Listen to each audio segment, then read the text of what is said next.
আসসালামু আলাইকুম শেখ। ওয়ালাইকুম আসসালাম রহমতুল্লাহ বরকাত। জি, শেখ, আমি ঢাকা ডেমরা থেকে বলতেছিলাম। বলেন। আমার প্রশ্ন হচ্ছে, আমি একটা সূত্র থেকে জানতে পারলাম যে ওই একজন মুসলমান আরেকজন মুসলমানের সামনে প্রশংসা করতে পারবে না। আবার অনেক আলেমদেরও দেখলাম যে তারা একে অপরের সামনে প্রশংসা করতেছে। আসলে সহিহ হাদিসের মতে এর ব্যাখ্যাটা আসলে কি? আরেকটা কথা হচ্ছে, গীবত থেকে বাঁচার জন্য কিছু নসিহা করবেন। আমি একটা প্রাইভেট কোম্পানি জব করি।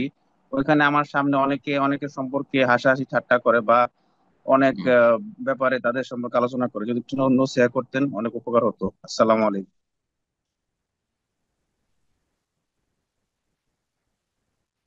প্রশ্ন, উনি তো দ্বিতীয়টা গীবত বলেন। আসলে আগের প্রশ্ন কি ছিল আব্দুল হক ভাই? যে আগের প্রশ্নটা উনি করলেন। সুবহানাল্লাহ, আমি নিজেও ভুলে গেলাম আপনার দ্বিতীয় কথা চলতে গিয়ে।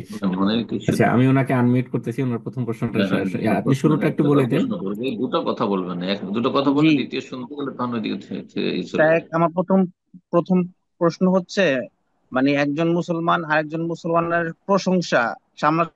প্রশংসা হয়ে গেছে যথেষ্ট। জি, জি।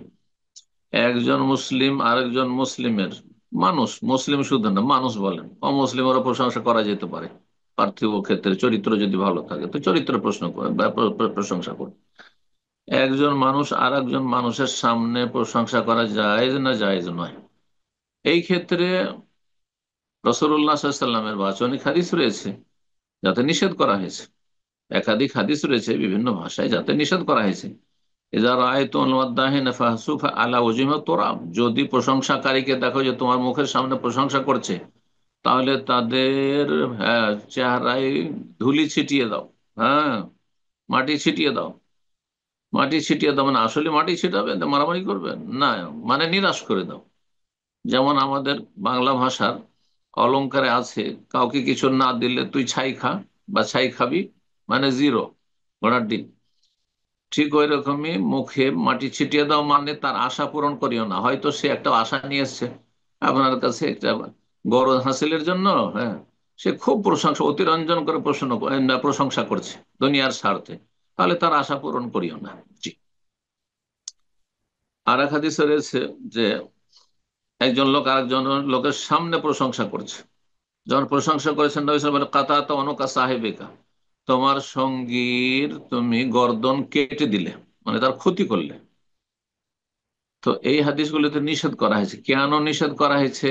এখানে যার প্রশংসা করা হলো ওই শ্রেণীর লোকের প্রশংসা সামনে করা যাবে না, যাদের প্রশংসা করলে তারা অহংকারে ফুলে বেলুন হয়ে যাবে, মনে করবে যে আমার মতো ভালো মানুষ আর কেউ নেই, কারণ সবাই আমার প্রশংসা করছে। যদি এমন আশঙ্কা হয় যে প্রশংসা করলে তার ক্ষতি হয়ে যাবে, তার মধ্যে অহংকার চলে আসবে, দাম্ভিকতা চলে আসবে, সে মনে করবে যে আমি খুব সিনিয়র এবং খুব ভালো মানুষ অথবা খুব যোগ্য, তাহলে প্রশংসা করা যায় না, ক্ষতি করলেন আপনি। বোঝা গেছে? কিন্তু যদি দেখা যায় যে প্রশংসা করলে এখানে তার হক আদায় করা হবে, যোগ্য একজন ব্যক্তি, এবং তার প্রশংসা করা তার শুকরিয়ার একটা অন্তর্ভুক্ত, আর তার ইমান এতটা রয়েছে, ইমান ইয়াকিন রয়েছে যে তার প্রশংসা করলে তার মধ্যে অহংকার আসবে না, আহ, আল্লাহ ভীরুতা রয়েছে, দিনদারি রয়েছে, তাহলে প্রশংসা করা যাবে সামনে, তাহলে প্রশংসা করা যাবে সামনে। কিন্তু সত্য প্রশংসা করা যাবে, অতিরঞ্জন বাড়াবাড়ি যায় না। অতিরঞ্জন বাড়াবাড়ি করা যায় না। একজন আলেম হওয়ার যোগ্য রাখেন, ওকে আল্লামা বানিয়ে দিলে, যেমন আমাদের দেশের লোকেরা করছেন, এক শ্রেণীর আলেমরা করছেন। যে আলেম হওয়ার যোগ্যতা রাখে না, যার আকীদাতে বিভ্রান্তি, তাকে আল্লামা বানিয়ে দিলে। তো এইসব প্রশংসা যায় না। কথা বোঝা গেছে? তো যে যতটা গুণ রাখে সেই গুণগুলি বর্ণনা করা যায়, চোখের আড়ালে করলে তো ভালোই কথা, কোনো অসুবিধা নেই, ভালো মানুষের প্রশংসা করবেন অবশ্যই। আর চোখের সামনে করলে দেখতে হবে যে প্রশংসা করলে যদি তার ক্ষতি না হয় তাহলে করবেন, আর তার যদি ক্ষতি হয় তাহলে প্রশংসা করবেন না। আর তার ক্ষতি কি? তার মধ্যে অহংকার চলে আসে। বারাকাল্লাহ ফিক। আর বললেন যে গীবত থেকে কেমন জি করে ভাই। বাঁচব। সহজ কথা, গীবত থেকে বাঁচার জন্য আপনি প্রয়োজনের বেশি কথা বলবেন না। মান কানা ইউমিনু বিল্লাহি ওয়াল ইয়াউমিল আখির ফালিয়াকুল খায়রান আও লিয়াসমুত, যে আল্লাহ পরকালে বিশ্বাসী যেন ভালো কথা বলে, আর না হইলে সাইলেন্ট থাক, চুপ থাকবেন, আপনি কথা বলবেন না। আচ্ছা, যেখানে গীবত হচ্ছে, হাসাহাসি হচ্ছে কাউকে নিয়ে, সেখানে যদি আপনার বসে থাকা জরুরি না হয় তো সেখান থেকে কেটে পড়বেন, আপনি উঠে চলে যাবেন। অফিসে দেখছেন হাসাহাসি হচ্ছে আর আপনার কাজ আছে, তা কাজে লেগে থাকেন, ওইদিকে ভ্রুক্ষেপই করিয়েন না, এবং কোন রকমের আপনার যেন তাতে কোনো শেয়ার না থাকে, কোনো অংশ নেবেন না। হ্যাঁ হ্যাঁও করবেন না, তারা হাসছে সেজন্য আপনিও একটু হাসলেন না, আপনি অংশ নিলেন, তাহলে তো গুনার একটা ভাগ নিতে হবে। তাহলে না, মোটেই তাদের সাথে অংশ নিচ্ছেন না, আপনি আপনার কাজে ব্যস্ত, আপনি আপনার জগতে আছেন। যদি এইভাবে থাকতে পারে, আর না হলে সবচেয়ে ভালো ফালা তাকুদু মাহুম, আল্লাহ বলছেন হাত্তা ইয়াখুযু ফি হাদিসিন গায়রি, ওদের সাথে অতক্ষণ বসবে না যতক্ষণ পর্যন্ত তারা অন্য আলোচনা, ভালো আলোচনা না শুরু করে। উঠে পড়েন সেখান থেকে, চলে যান সেখান থেকে।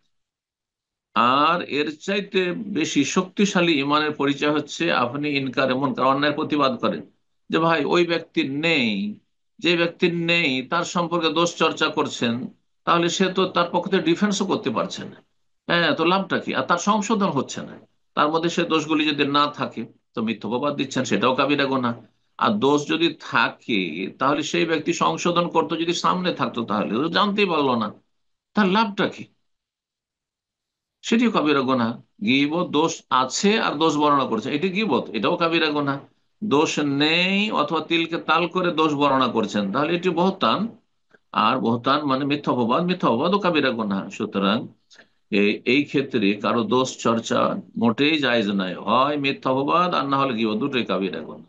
একমাত্র যদি সামনে তিনি থাকেন এবং তার ব্যক্তি জীবনের ভুল হলে তাকে নির্জনে বলা, সংশোধন হয়ে যায়। আর তার ভুলের কারণে অনেকের যদি ক্ষতি হয়, তাহলে সে যাদের ক্ষতি হবে তাদের সামনে বলতে পারেন যে ভাই আপনি এইটা করছেন, এটা করা ঠিক হয় না। জি, যাতে সংশোধন হয়ে যায় সেই ব্যক্তি। এক কথায়, কথা কম বলবেন, প্রয়োজনের বেশি কথা বলবেন না। আর যারা আজে বাজে কথা বলবে, গীবত করবে, দোষ চর্চা করবে, তাদের সাথে উঠা বসা করবেন না। বারাকাল্লাহ ফিক।